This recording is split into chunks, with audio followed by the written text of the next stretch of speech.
Vicky express में आपका स्वागत है। आज की कहानी है मुंशी प्रेमचंद की कहानी कौशल। पंडित बलराम से उनकी पत्नी माया काफी समय से एक हार की मांग कर रही थी। हर बार पंडित उनकी बातों को टाल देते थे। वो कभी अपनी पत्नी से यह नहीं कह पाते थे कि उनके पास हार खरीदने के लिए पैसे नहीं हैं। वो हमेशा कहते, घर में हार रखने से चोरी हो जाता है। ऊपर से हमेशा जौहरी हार के दाम को बढ़ाकर ही बोलता है। इन गहनों को खरीदने से किसी तरह का फायदा नहीं होता है। बस कुछ देर के लिए सजने संवरने के लिए काम आने वाले हार से इतनी मुसीबत आती है तो इसे खरीदना बेकार ही है। पंडित की पत्नी काफी भोली थी। वो हमेशा अपने पति के इन बातों में आ जाती थी, लेकिन दूसरी महिलाओं के पास गहने देखकर उसके मन में होता था कि काश मेरे पास भी ऐसा जेवर होता। वैसे पंडित थोड़ी मेहनत करते तो अपनी पत्नी के लिए हार खरीद सकते थे, लेकिन उन्हें सिर्फ भोजन करना और आराम करना ही पसंद था। वो अपने आलस्य के कारण पत्नी की 4 बातों को सुनना भी बुरा नहीं मानते थे।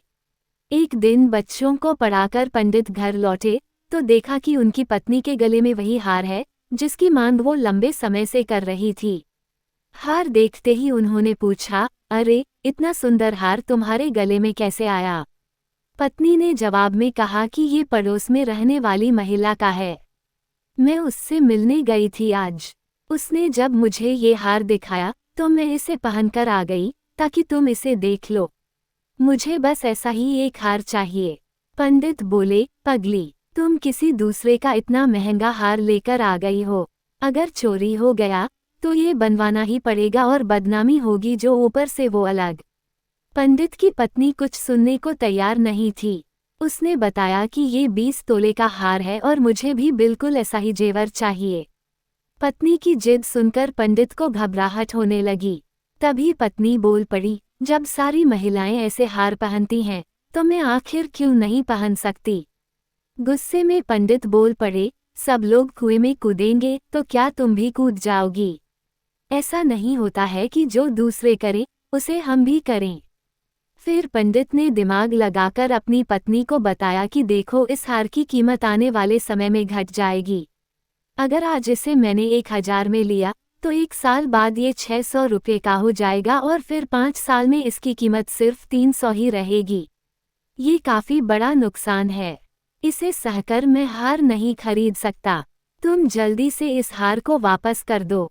इतना कहकर पंडित घर से बाहर की ओर चले गए। उसी रात माया ने एक चोर को अपने घर में देखा। वो चिल्लाने लगी। जब पंडित ने कहा कि क्या हुआ तो वो बोली, मैंने अभी एक परछाई को देखा है, वो घर के अंदर गया है। वो पक्का चोर है। पंडित ने जल्दी से अपनी छड़ी और लालटेन पत्नी से मांगी।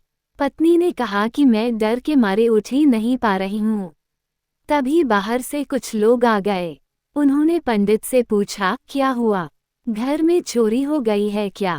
पंडित की पत्नी माया बोली, नहीं, वो ऊपर छत से नीचे की ओर कूदा था और फिर हमारे बिस्तर के पास से तेजी से आगे भागा। मैंने उसकी परछाई देखी थी। तभी माया ने अपना हाथ गर्दन की ओर फिराया तो उसे पता चला कि पड़ोसन का वो हार उसके गले से गायब है। हे भगवान, कहकर वो अपना सिर पीटने लगी। पंडित बलराम शास्त्री ने पूछा, तुम उस हार को उतारकर क्यों नहीं सोई थी? सहमी सी आवाज में माया बोली कि मुझे क्या पता था कि आज ही घर में इतनी बड़ी मुसीबत आ जाएगी। तभी पंडित ने कहा, कहता था न मैं कि जेवर सब मुसीबत ही लेकर आते हैं।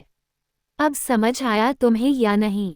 पंडित के पड़ोसियों ने तब तक पूरा घर छान मारा, लेकिन कोई चोर नहीं दिखा।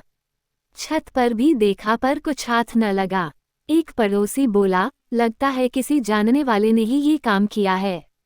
दूसरे पड़ोसी ने कहा, देखो, घर के लोगों द्वारा बताए बिना किसी को कुछ पता नहीं चलता है। हार के अलावा और क्या चोरी हुआ है वो देखना चाहिए। पंडित की पत्नी माया बोली, सब कुछ तो सही ही दिख रहा है। संदूक भी बंद ही हैं और बर्तन भी सारे घर में ही हैं। उस चोर को पराये लोगों का सामान ही ले जाना था। मेरा कुछ ले जाता। वो गहना ले गया जिसकी मैं मालकिन ही नहीं थी। अब हार का मजा आ गया न तुम्हें? कितना समझाया लेकिन तुम्हें कुछ समझ आए तब न बात बने। तंज मारते हुए पंडित ने कहा, माया बोली, पूरे 20 तोले का था। अब कह दूंगी उसे कि चोर ले गया, जो लेगी हार के बदले ले ले। पंडित ने झल्लाते हुए कहा कि तुम्हें बदले में हार ही न देना पड़ेगा। पत्नी ने पूछा कि इतना पैसा तो है नहीं, इसका इंतजाम कैसे होगा? पंडित बोले, कुछ न कुछ तो करना ही पड़ेगा, नहीं तो बदनामी होगी। तुमने उसका गहना रखकर बहुत बड़ी भूल कर दी है। माया ने दुखी होते हुए कहा कि मेरा भाग्य ही खराब है। दूसरों की चीज गले में डालकर मुझे क्या सुख मिला था कि मैं उसे पहनकर ही सो गई। उसके पति ने कहा कि अब खुद को दोष मत दो, देखते हैं कुछ न कुछ कर ही लेंगे। पड़ोसी से कह देना कि जल्द ही उनका हार उन्हें मिल जाएगा। इतना कहने के बाद पंडित सोचने लगा कि आखिर ऐसा क्या करे कि उस हार की कीमत का पैसा जुट जाए। उसके बाद पंडित ने अपने ज्ञान से धन कमाना शुरू कर दिया। पंडित को उस हार की रकम चुकाने की इतनी चिंता थी कि उन्होंने दिन में सोना तक छोड़ दिया था। बच्चों को पाठशाला में पढ़ाने के बाद श्रीमद् भागवत की कथा करते और फिर लोगों की कुंडलियां सब देखते। इतना करते करते देर रात तक जागते और फिर सुबह पाठशाला में बच्चों को पढ़ाने के लिए चले जाते। इस तरह दिन रात एक करके उन्होंने 6 महीने तक किसी तरह से उस हार की रकम जितना पैसा कम लिया। जैसे ही हार की रकम पूरी हुई, पंडित सीधे ठीक वैसा ही जेवर खरीद कर ले आए और अपनी पत्नी के सामने रख दिया। पंडित की पत्नी माया पहले तो हार देखकर बहुत खुश हुई। फिर उसने पंडित से पूछा कि आप गुस्से में दे रहे हैं क्या ये हार? जवाब में पंडित ने पूछा, गुस्से और नाराजगी जैसी क्या बात है? उसका हार हमारे घर से गायब हुआ था, तो उधार तो चुकाना ही होगा ना। इतना सुनकर पंडित शास्त्री की पत्नी बोली, नहीं, ये उधार नहीं है। पंडित ने कहा, चलो उधार न सही, बदला तो है ना, जाओ उसे ये दे आओ। उसकी पत्नी बोली, नहीं नहीं, ये बदला भी नहीं है। गुस्से में पंडित ने पूछा, अब तुम ही बता दो कि क्या है ये। पत्नी माया ने कहा कि यह आपकी तरफ से मुझे दिया गया तोहफा और निशानी है। उस रात हार चोरी नहीं हुआ था, मैंने तो बस ऐसे ही शोर मचा दिया था। हैरान होते हुए पंडित ने सवाल किया, सही में? माया ने कहा, हाँ सच में। पंडित ने फिर सवाल पूछा, तो तू मेरा कौशल देखना चाहती थी? जैसे ही पत्नी ने जवाब हाँ में दिया, पंडित बोले, तुम्हें कोई अंदाजा नहीं है कि इस कौशल के लिए मुझे क्या सब मूल्य चुकाना पड़ा है। पत्नी ने मासूमियत से पूछा, 600 से भी ज्यादा क्या? पंडित ने भारी मन से कहा, हाँ बहुत ऊपर। इस कौशल के लिए मुझे अपनी स्वतंत्रता तक को कुर्बान करना पड़ा। कहानी से सीख, आलस्य में इंसान कई बार अपनों की इच्छा पूरी नहीं करता है, लेकिन जब उस पर जिम्मेदारी का भार पड़ता है तो वो उसे किसी भी तरीके से पूरा कर लेता है। सुनने के लिए धन्यवाद। मेरा चैनल सब्सक्राइब करें, लाइक और शेयर भी करें। धन्यवाद।